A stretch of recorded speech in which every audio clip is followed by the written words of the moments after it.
ញ្ញាធរថៃនៅតែបន្តធ្វើទុកបុកម្នេញប្រជាប្រដ្ឋខ្មែរដោយឈូសឆាយដីធ្លីនៅក្នុងភូមិព្រៃច័ន្ទដែលខ្លួនបានពាត់របងដណ្ដើមយកនិងចាក់សម្លេងឆ្កែលូរួមនឹងសម្លេងខ្មោចលងនៅពេលយប់ដើម្បីរំខានដល់ប្រជាប្រដ្ឋខ្មែរដែលរស់នៅភូមិព្រៃច័ន្ទនិងភូមិជោគជ័យអ្នកខ្លំមើលយល់ថាទង្វើរបស់ថៃនេះជាយុទ្ធសាស្ត្រថ្មីដែលប្រើដើម្បីឲ្យពលរដ្ឋខ្មែរទ្រាំលែងបានរួចចេញពីទឹកដី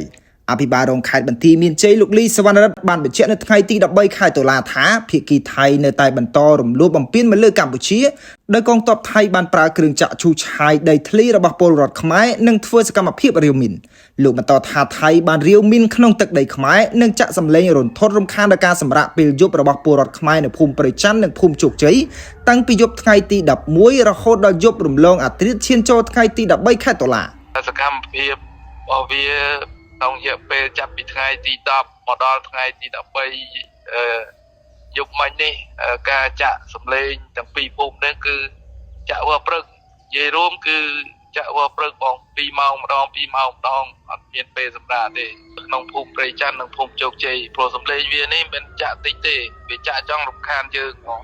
អគ្គលេខាធិការីបណ្ឌិតសភាកម្ពុជាលោកបណ្ឌិតយ៉ងពៅបានលើកឡើងថាថៃជាប្រទេសមួយដែលតែងតែឈ្លានពានលើទឹកដីខ្មែរដោយប្រើគ្រប់វិធីសាស្ត្រទាំងអស់ដោយមិនខ្វល់ពីច្បាប់មិនខ្វល់ពីក្រមសីលធម៌និងសិទ្ធិមនុស្សឡើយលោកបន្ថែមថាសកម្មភាពធ្វើទុកបុកម្នេញពលរដ្ឋខ្មែរនៅខេត្តបន្ទាយមានជ័យនៅប្រមាណថ្ងៃចុងក្រោយនេះគឺជាទស្សនៈនយោបាយរបស់រដ្ឋាភិបាលថៃដើម្បីដណ្ដើមទឹកដីខ្មែរសម្លេងហ្នឹងក៏ជាការប៉ះពាល់ទៅដល់ផ្នែកគេហៅសង្គ្រាមចិត្តសាស្ត្រផ្នែកចិត្តសាស្ត្រទៅដល់ប្រជាពលរដ្ឋយើងផងដែរពីព្រោះវាមានសម្លេងដែលអាចធ្វើឲ្យបែកកដាស់វិជាវាអាចមានសម្លេងធ្វើរំខានដល់នៅសរសៃនៅរោនខួរក្បាលអាហ្នឹងបើគេរៀនចិត្តសាស្ត្រដឹងអាហ្នឹងវាធ្វើឲ្យមានបញ្ហាជំងឺផ្សេងទៀតដោយសារតែសម្លេងហ្នឹងបាទវាមានបញ្ហាច្រើនដូច្នេះនេះជាវិធីសាស្ត្ររបស់ថៃដែលតែងតែធ្វើអញ្ចឹងហើយខ្ញុំយល់ថាខ្ញុំក៏បានបង្ហោះក្នុង Facebook ខ្ញុំដែរគឺនឹងមិនមែនត្រឹមតែចេតនារបស់បុគ្គលម្នាក់ដែលធ្លាប់ដឹកលិមុខហ្នឹងទេគឺជាចេតនារបស់រដ្ឋាភិបាលក៏ដូចជាពួកយោធាដែរបើសិនជារដ្ឋាភិបាលបាន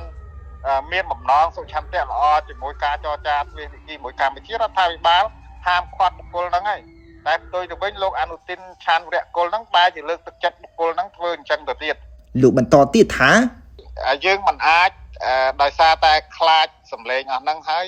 ចាក់ចេញពីភូមិឋានបានទេបាទហើយ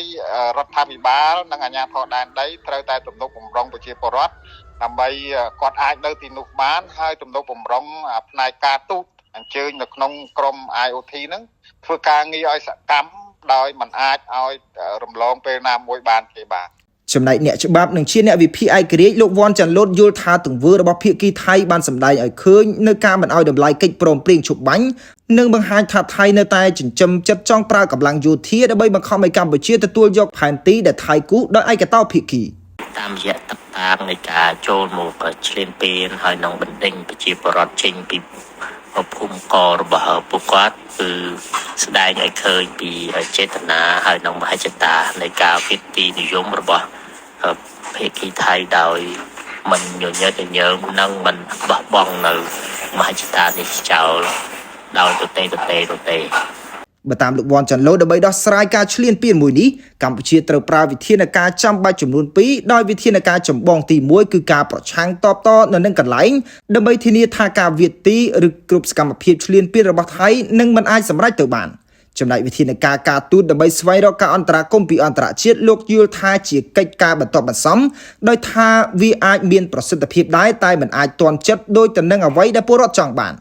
តាមរយៈការចុះផ្សាយរបស់សារព័ត៌មានថៃនៅថ្ងៃទី12ខែតុលាសមាជិកព្រឹទ្ធសភាថៃអ្នកស្រីអង្គាណាណេឡាបៃចិតបានអំពាវនាវឲ្យរដ្ឋាភិបាលថៃយកចិត្តទុកដាក់ចំពោះសកម្មភាពណាដែលបង្កឲ្យមានការភ័យខ្លាចឬប៉ះពាល់ផ្លូវចិត្តរបស់ប្រជាពលរដ្ឋជាពិសេសក្រុមងាយរងគ្រោះដែលអាចជាការធ្វើទរណកម្មផ្លូវចិត្តអ្នកស្រីជំរុញឲ្យក្រសួងការបរទេសថៃពិនិត្យមើលសកម្មភាពរបស់មេខ្លោងដែលជាអ្នកផ្ដួចផ្ដើមគំនិតចាក់សម្លេងខ្មោចនោះដែរគណៈកម្មាធិការសិទ្ធិមនុស្សកម្ពុជាកាលពីថ្ងៃទី11ខែតុលាបានដាក់ញត្តិបន្ទាន់ទៅឧត្តមស្នងការអង្គការសហប្រជាជាតិទទួលបន្ទុកសិទ្ធិមនុស្សទាក់ទងទៅនឹងការប្រើប្រាស់សម្លេងរំខានដែលជាទម្រង់នៃការបំផិតបំភ័យនិងការយាយីពីសំណាក់កងទ័ពថៃមកលើប្រជាពលរដ្ឋខ្មែរនៅតាមបណ្ដោយព្រំដែននៃខេត្តបន្ទាយមានជ័យ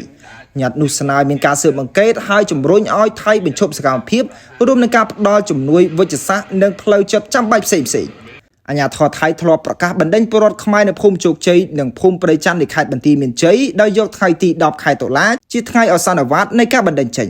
រដ្ឋាភិបាលកម្ពុជាកាលពីថ្ងៃទី10ខែតុលាបានប្រកាសថ្កោលទោសកងទ័ពថៃដែលប្រដាប់ដោយដំបងខែលនិងឧបករណ៍ផ្សេងៗទៀតធ្វើសកម្មភាពរាវមាននិងយកគ្រឿងចាក់ចូលឈូសឆាយដីនៅក្នុងភូមិព្រៃច័ន្ទនៃខេត្តបន្ទាយមានជ័យរដ្ឋាភិបាលកម្ពុជាចាត់ទុកថាជាការរំលោភលើកិច្ចព្រមព្រៀងឈប់បាញ់និងកិច្ចព្រមព្រៀងផ្សេងៗទៀតរបស់ប្រទេសទាំងពីរ